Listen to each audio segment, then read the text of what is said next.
What's up, guys? Hope you're feeling alive right now. I'm Micah Canale, and I want to welcome you to Young Adults Today podcast, where we talk about reaching young adults in our world today. And like always, I'm joined with my husband and co-host, Josiah. Josiah, how you doing? Fantastic. How are you? I'm doing great. It's a beautiful day. It's a little chilly up here in the Midwest, but you know what? We are warm and cozy. I love it, babe. So glad to be in the studio this morning. And to the listener, we're just saying thanks for tuning in. Mm-hmm. We believe that if you have as much fun as we do listening to these, man, that's going to be good. And we just appreciate your support and helping us spread the message of young adults today. And we're joined today by a friend of ours named Justin Hamilton. Justin, how are you? I'm great. How are you guys? We're doing great. Not to be confused with Josh Hamilton, who is the ice skater who does backflips. I had to specify that when Josiah was writing up these questions. I'm like, Justin, got it. Oh, That's my cousin. Notes. Yes.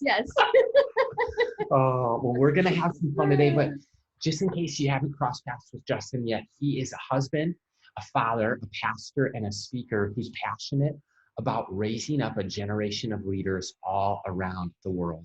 His mission in life is to educate, encourage, and equip young adults to live a life of purpose. And I think specifically, if you are looking on how to live a life of purpose yourself, as well as how to lead others towards purpose, in purpose, and on purpose, I think this episode is going to really benefit you. Justin serves as the as a youth and young adult pastor at Generation Church in Arizona, and his creative communication style enables him to connect with millennials, Gen Z, and a wide demographic in a really unique way.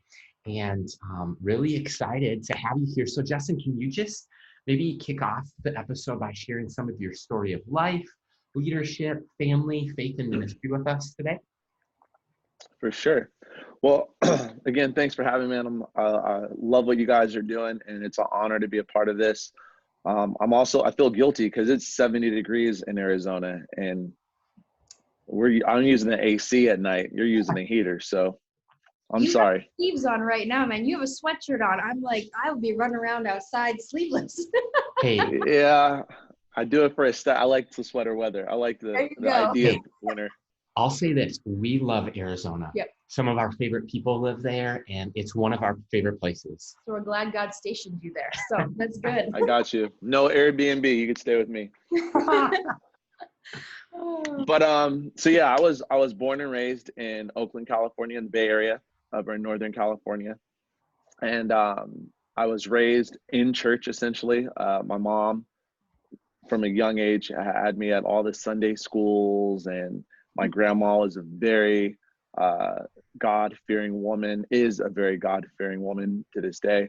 But so I was a drug baby. I got drugged to church Sunday mornings, Sunday nights, Wednesday nights, choir rehearsals. I was always there.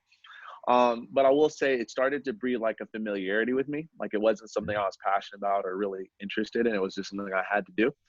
And like any rebellious young person, I knew I had to go there on Sunday, but I was living a totally different life Monday through Saturday. And I just knew I needed to check in on Sundays to make sure I didn't go to hell. That was my thought process. Like, make sure I say the prayer and do the altar call. Did you get saved every Sunday too?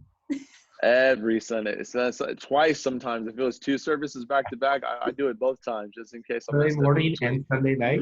Yeah. You know? Afternoon of sin? Hey, so that was my journey for a while. It wasn't until I was 15 years old. I went to this youth conference. And the only reason I went was because a friend of mine told me and my cousin there's going to be hundreds of girls there. So we were like, we're not that good at math, but we can't strike out on hundreds. You know what I mean? Like, the odds are it'll work out. And it did. I met a girl there and hit it off. And, we started talking, found out we were from similar areas. And after, I hate to say going out when you're 15, because it's like you don't have a car. Where do you go? You get dropped off by your parents at the mall, But after getting pretty serious for a 15-year-old standards, after a month or so, she broke up with me. She went to a youth camp and she came back and she broke up with me. I'm like, why? She was like, because you're not going in the same direction I'm going with God. And I was like, what? Like, I'm God's gift to you. Like, what are you talking about? Like, what is that? And so I thought she was in a cult, bro. And so I went to her church that Sunday just to find out, like, what are they, because come on, Micah, like, she's just going to break up with me after camp, after a youth camp. That was crazy to me. So went to this church and heard the gospel in a way I'd never heard it before. Was touched in worship, and I ended up really rededicating my life to Jesus from that moment. And 16 years later, me and that girl are still together. She's now my wife, and we got 2 little girls, Juliana and Genevieve. They're 8 and 2. Oh my word. And it's been crazy. It's just been a total 180, and from where I started to where we are now. And so we both do full-time youth ministry.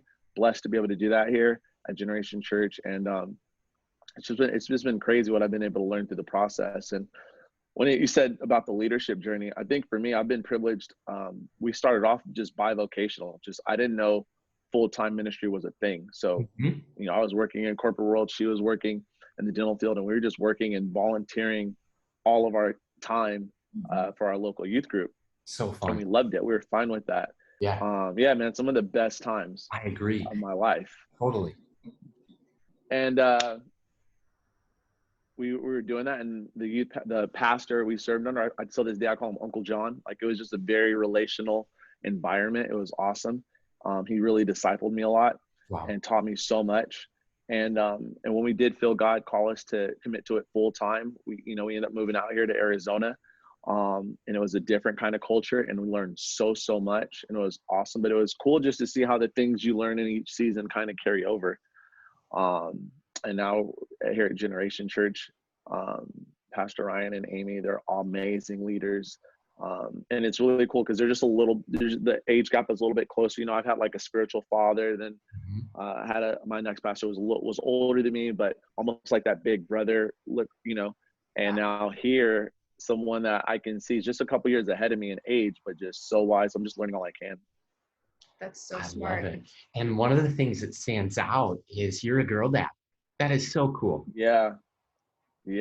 Kobe's my role model. And so wow. I grew up idolizing, for better or for worse, Kobe Bryant. So he married a Hispanic woman. I married a Hispanic woman. He had a bunch of girls. I have girls.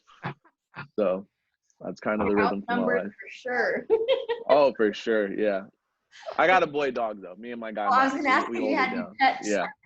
Yeah. Me and my firstborn son. So.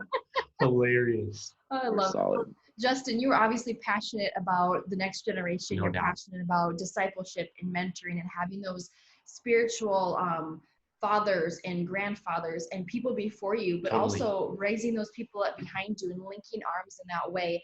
And I would just ask you, Justin, for the listener who is just starting young adult ministry, or maybe a lead pastor is tuning in who may not have a young adult ministry, what would you say to them today? Like, why do you believe that young adult ministry is important? Like, what is so important about young adult ministry? That's a great question. For one, I think that we're seeing just in society the power, the effect that millennials and Gen Z have in culture and in society.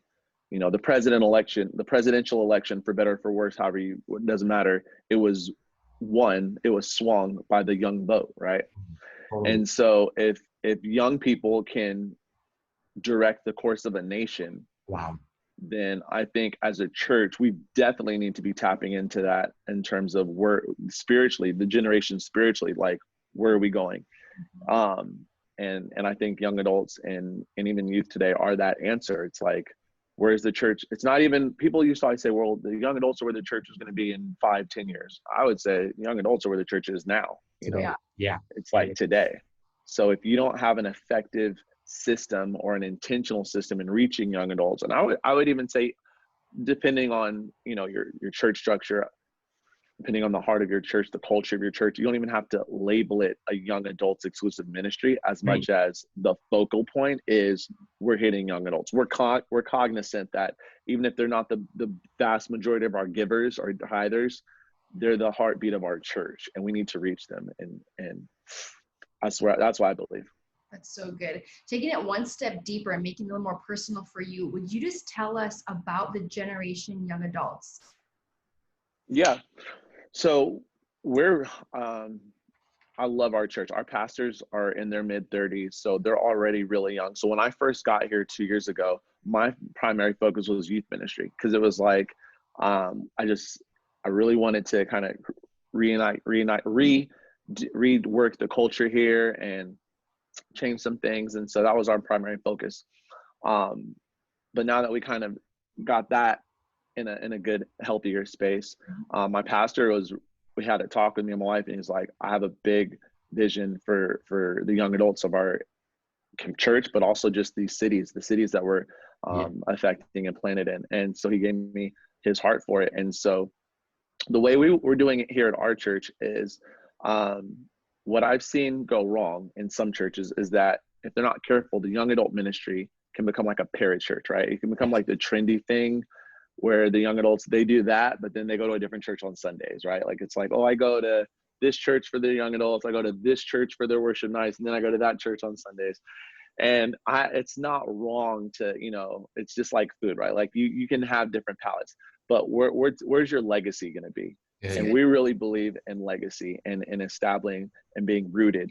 And so the way we have our young adult rhythm set up here is that quarterly we do a young adult service. It's actually, we're just starting it in 2021. So we'll do our first young adult service in a few weeks. We're excited for that. But then we don't want to be built on our spearheaded around a service. We want to create disciples. And that's really the heart of our church, is equipping and creating disciples. And so what we do is then right after the large service gathering we then go on a month-long Bible study journey, where weekly we just gather. I teach for 20-30 minutes, and then they're just in tables discussing, growing and doing life, and breaking down scripture that way. And so we're really excited about it. We did right at the end of 2020, we did a series on relationships called Get Your Ship Together. It's something that we're really passionate about. Yeah. And then in January, we'll be starting a series called Ish Happens. And it's about Ishmael, creating Ishmaels in your life when you don't go along to the promise that God has for you, rushing the promise, right? So we like to do a little, I like to push the envelope personally. Yeah, you're a little edgy. A little bit.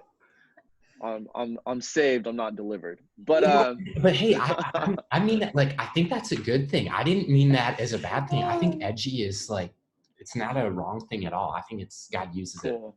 Oh, definitely. Cool. So yeah, our main thing is we want people to gather, but really I'm not looking to have the biggest young adult ministry in terms of numbers. I always want to have something that's very impactful, and I'm teaching people how to disciple them, how to lead themselves, and how to lead others efficiently. And I feel like that's our standard for success. Are we raising up disciples who really know Jesus, who love Jesus, and can effectively communicate Jesus with their friends, neighbors, and coworkers? Justin, I love it, man. And I think you talked on one thing, just in response to this last question about generation young adults. You talked about, like, that it's really easy for young adult ministries to kind of get siloed. And I would say that is one of the greatest fears of every pastor that I talk with. Yeah. It seems like their fear or hesitation around reaching the next generation is that it'll be youth group 2.0, or it will be a separate church, or a church within a church, kind of this us and them. And what I love is your focus is on discipleship and really integration of intergenerational integration, where it is college students, it is 20 somethings, it's youth and kids and children as well. And it's every generation, and that's part of the church. But I think one of the realities, if we acknowledge one of the greatest fears of every pastor, I think we should also acknowledge one of the greatest realities in our world, is that according to Barna, 60-70% of young people who grow up in the church are walking away, and we can't be passive about that. We've got to lean into that we can't just say we're going to disciple people for 18 years. We're going to focus on a lifetime of devotion, of dedication, of delight, and discipleship in Jesus. And so I know you have a passion for generations. And when we were on staff at a local church here in the Twin Cities, I think one of my favorite things is it was an intergenerational church. It is an intergenerational church, meaning there is a lot of people who crawl at church, meaning like, man, they're in the nursery, in kids, in youth. And then really there's families, there's grandparents, there's great grandparents. Every age and every stage is represented. And I love exposing young adults to the glory of God and really every generation of faith and legacy. And can you just talk, I know this is a little bit off script, but can you just talk about what you're learning with millennials and Generation Z, and then your thought process on how churches could integrate this amazing group of young people with every generation in their church? It's a great question. I think for one, everything in my context, what I've seen in my humble opinion, the heartbeat of the lead pastor is so important. Wow. If the heartbeat of the lead pastor is to see multi-generations affected, right? Then I love what Paul says, I'll become all things for all men, right? So my pastor, Ryan, he gives me the freedom to be a little edgier for our young adults. He gives me the freedom to go outside the box for certain things. And when I say the freedom, I'm not saying I have the biggest budget. I'm not saying that I can just do whatever I want in the name of, well, this is going to work. No. There's still accountability. There's still steps and balances and programs and things like that, and the systems that I have to follow. But when I know that his heartbeat is, I'm entrusting you to reach this generation, and I want you to steward this well, that empowers me, right? Yes. And so I then get creative on, okay, this isn't about how Justin would necessarily do it, but how can I honor my pastor and help his vision come to pass with whatever resources I have to reach this generation and this demographic. And so since that's the heart of my pastor, for one, we're always re-pushing people back to the church as a whole. One thing I've even been guilty of, and I had to learn from it previously, was that as you start to build something, it's easy to just take the credit because you get the good pat on the back, right? It's like, oh, you're doing such a great job. You're doing such a good job. And it's no. The only reason I have this opportunity is because someone else gave it to me. Right. Because my pastor entrusted me with it. And so I think one value of our church is honor, up, down, and all around. So we create a culture of honor, meaning that we are always cognizant of the fact that we're standing on the shoulders of someone else. Yes. And when you teach that to people, it makes it to where I'm not the hero. My pastor allowed me to do this. And then my pastor's like, well, I'm not the hero. This is what God has just, you know what I mean? So it's this constant cycle of honor. And I think as we teach our young people to do that, looking for honor, it takes it off from, because if you look at the culture today, it's always about self-publication, self-promotion, right? Being an influencer. And I'm not saying that's negative or inherently bad or negative, but I do think I think it honors God more when it's more about honoring someone else. How can I put the spotlight on someone else? And as we teach younger people to do that, the only way I can put the spotlight on someone else is if I'm doing life with someone else, right? If I'm in community with someone else. So when it comes to the people leaving the church, part of it, I think is just a part of the life journey, right? I was on that journey. I left for a while. I was the prodigal son, right? So I don't think we should necessarily be scared of that statistic as much as what are we doing then to make open avenues for them to come home, to come back. Beautiful. And I think that's what this generation is about. I think it's inevitable that I'm not basing how successful I am as a youth minister in terms of I had my kid from 6th grade to 12th grade in church every Sunday and went on all the mission trips. One of my favorite leaders, Banning Leapshire, he said, successful ministry is, you can't measure it in seasons, you have to measure it in years. In 5 to 10 years, did they come back? Yeah, wow. They might have left the church, once they graduated high school, but they came back when they turned 22 and they knew that this was their home. And I believe that God's grace can guide them through those seasons of figuring it out through college and figuring out through that ugly relationship, as long as they know there's a home to come back to. And we're intentional in making sure that we're that open door. I hope that answers your question. No, that's so good. It's amazing. I think we'll never go wrong with honor. That very much resonates and stands out with me. And I think that the other thing that you said that's key is for us to recognize the vision of the church, the vision that we're serving as young adult leaders, is we're shepherds under the under shepherd who's under the good shepherd. And Yeah. so what I mean by that is what you said is we honor and also we extend the vision of our lead pastor to the next generation. Yeah. We're working on the same team in parallel, in unity with the mission of Jesus and the vision of Jesus, which is to make disciples. And that's really amazing. Yeah, that's so good. And you basically share about shining the spotlight on somebody else, like giving somebody else the opportunity and empowering them. So anybody else who's coming alongside you, being able to hold up your arms as volunteers, as some of your leaders, I think that's just a fun thing to recognize, that we don't want to take the honor and glory for ourselves. We want to honor the people and honor God in that process. Yeah.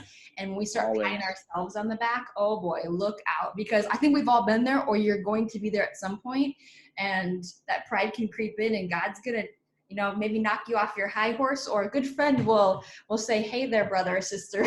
Yeah. you gotta realize who put you in charge of that and who's getting the honor and glory. So It's just crazy. Mind like God has put. And if you Yeah, go ahead.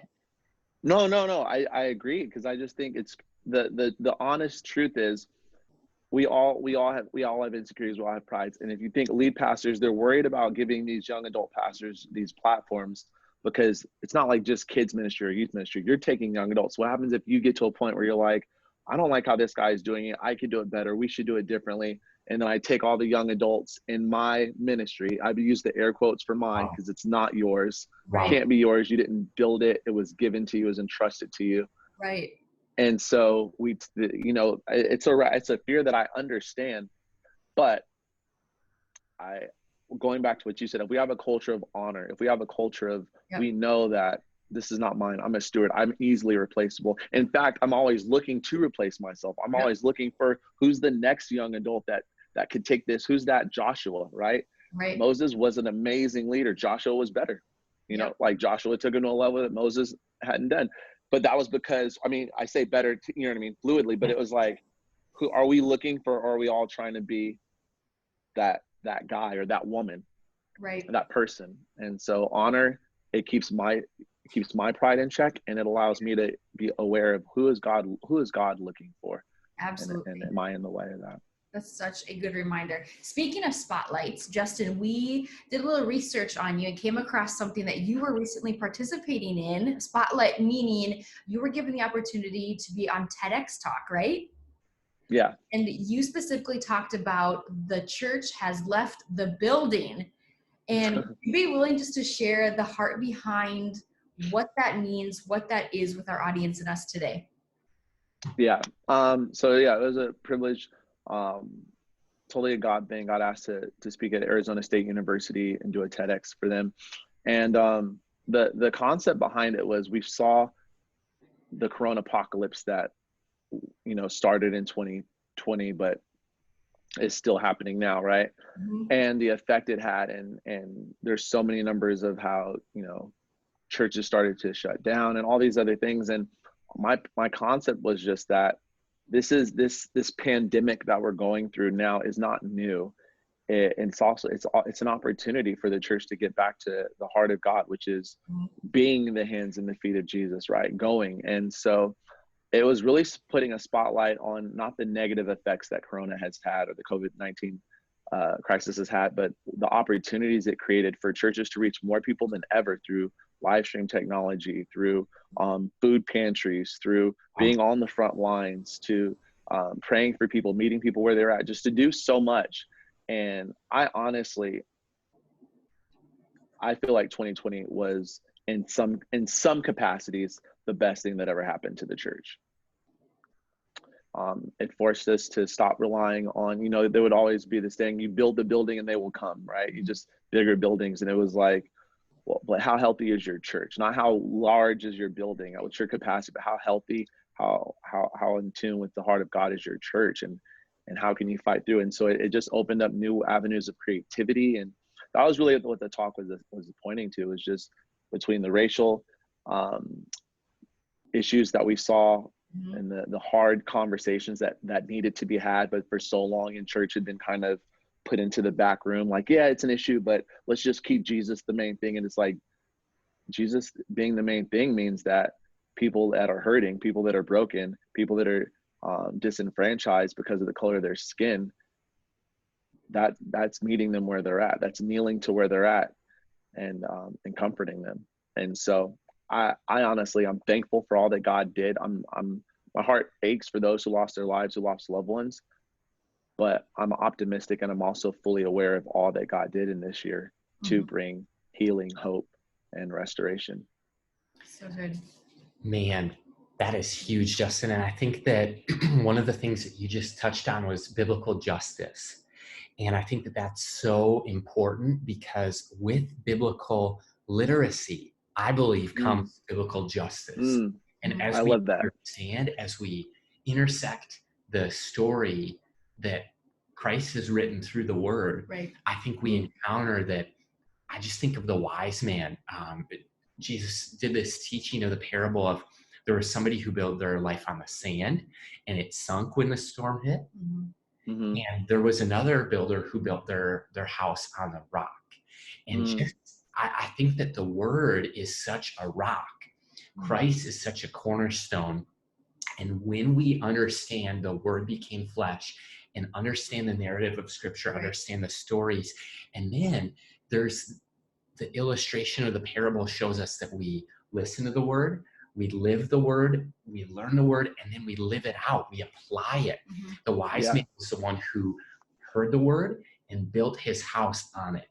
And I think that we need to live it out. And part of that is biblical justice. And I think that many times we hear a certain topic and we're afraid. Our first response is to kind of hunker down and just survive.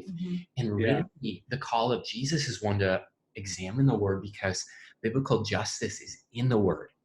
And as we have a literacy for God's kingdom and his word, we're able to really not just survive, but we're able to thrive when the storm comes. And you referenced that so huge. And I'm just really grateful that we have an opportunity as leaders ourselves, and then for those that we lead, is to point them to Jesus, to point them to the rock, and encourage them to build their lives on the rock. And, you know, you look at our world, there's no shortage of hurt.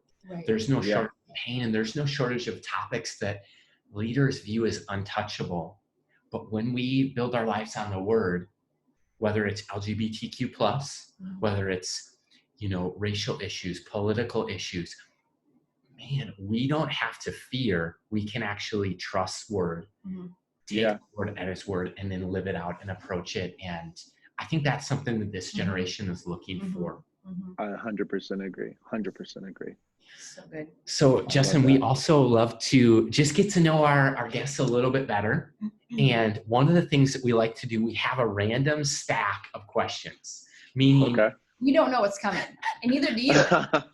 It's kind of a curveball. I love baseball, and so sports, like sometimes you just got to be ready to prepare the way. And so this is called Final Thoughts, 5 questions in 5 minutes. Are you up for that? Let's do it. Let's do it. I don't know, but we'll do it anyway. Okay, you can do it. I'll kick it off. Don't even know what this one is going to be. Okay, this says this.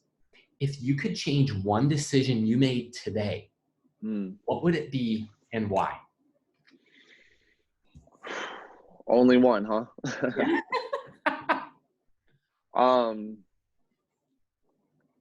If I could change one decision today, I would have thought of legacy earlier and lived my life accordingly.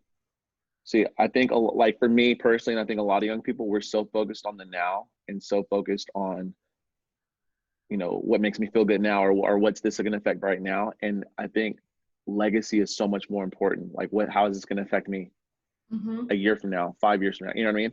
And I think about so many friends I have that don't know Jesus because I was more concerned about partying, being cool with them, as opposed to pushing them towards purpose and even financial decisions. So many things that I wasn't thinking legacy. I was thinking what's cool, what's trendy, what's making me happy now. So legacy over living in the moment. Wow. All right, ready? I'm nervous for That you. was so good. Ooh, excuse me. What are you most blessed to have? My wife. Oh, it's beautiful. I should say family, but I'll say family. My wife and family. There you go. It's As long amazing. as you have a wife, you can always build a bigger family, right? Essentially.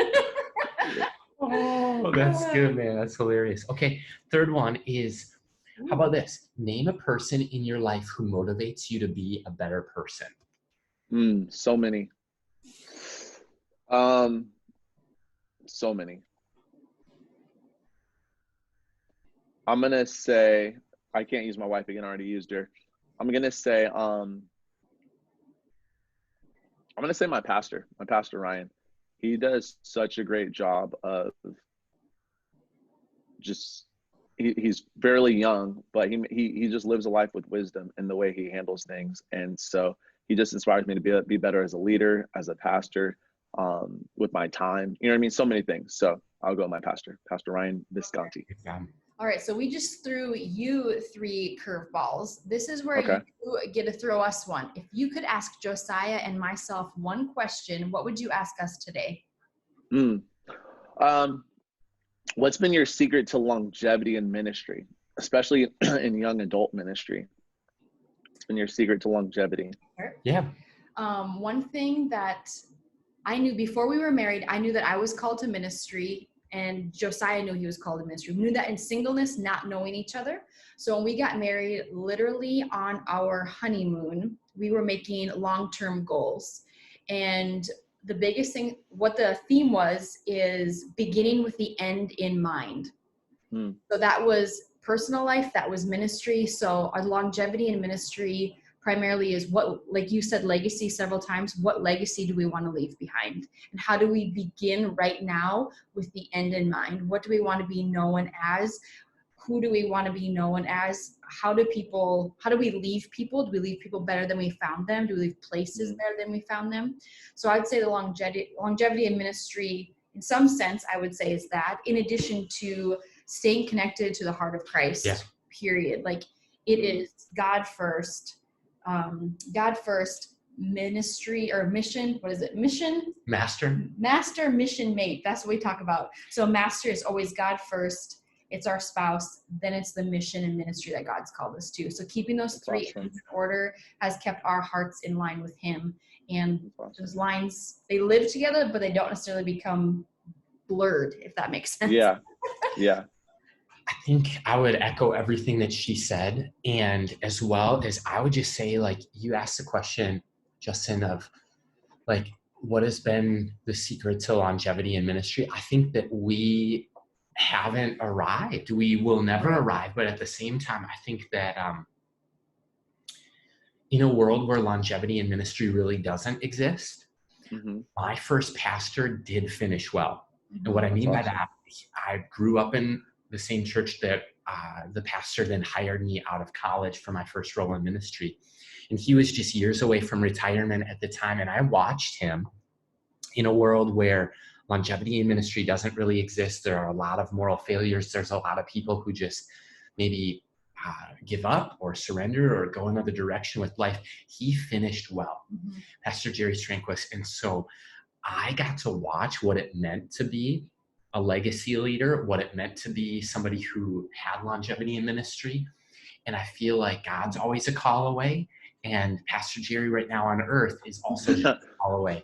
And so I think that just watching someone finish well and getting to be a fly on the wall in some meetings, getting to be a small part of extending his vision, I think that impacted me. Now as I look back more than I realized at the time. And then I think just also knowing, Justin, like what our calling is. And what I mean by calling, I know what I don't mean. I know what I mean. Like our calling is John 15, to abide in Christ. And so above anything I do, it's a calling to be. Jesus called me to be with him. So I think that when I truly understand that and grasp that, then ministry flows out of that. And so that's what I would say, is also knowing that I believe we're, Lord willing, called and willing to serve for a lifetime of ministry. Mm-hmm. So I think knowing that up front helps with the longevity of, there's also moments where next week overwhelms me, tomorrow overwhelms me. And then I read Matthew 5, 6, and 7, and he says, don't worry about tomorrow. Tomorrow has enough trouble. So just focus on today. And so I think that having a legacy vision, but also having the focus of just being faithful in this moment is really the tension that longevity is found in. Yeah, that's good. That's awesome. And Justin, back to you. That was a fun question to think about and to talk about. And if you could leave young leaders with one thought, with one charge, with one piece of encouragement, or with one thing, what would you share with them today?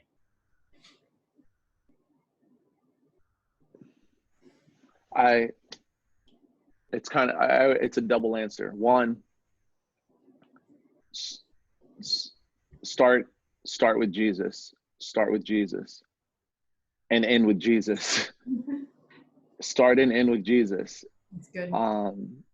Don't start with the goal of full-time ministry. Start with Jesus. Start with the goal of loving Jesus and living for Jesus.